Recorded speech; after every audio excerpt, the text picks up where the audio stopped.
میرے محترم بھائیو، نبی پاک صلی اللہ علیہ وسلم نے فرمایا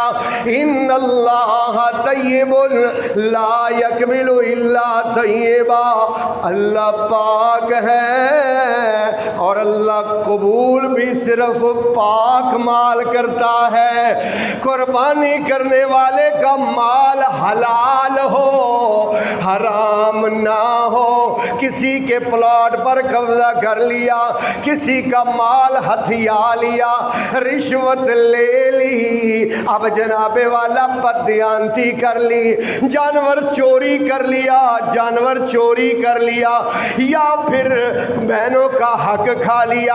اب یہ بہت بڑا ویڑا کر رہا ہے، بہت بڑا اونٹ کر رہا ہے، بہنوں کا حق کھا کے، ظلم کر کے، زیادتی کر کے، خیانت کر کے، کرپشن کر کے، بددیانتی کر کے، حرام کما کے یہ اللہ کی راہ میں قربانی کرتا ہے، قربانی قبول کوئی نہیں ہونی، کیونکہ نبی پاک صلی اللہ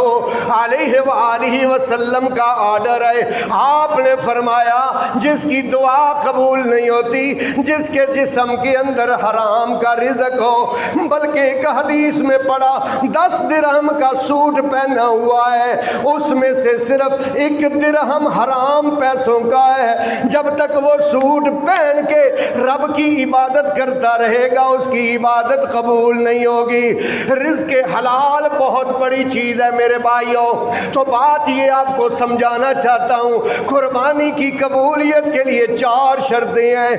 پہلی یہ قربانی کرنے والا شرک نہ کرتا ہو، دوسری یہ قربانی کرنے والا نبی پاک کی سنت کے مطابق کرے، تیسری یہ قربانی کرنے والا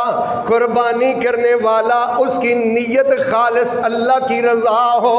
اور نمبر 4 جس پیسے سے قربانی کر رہا ہے وہ پیسہ حلال کا ہو، وہ پیسہ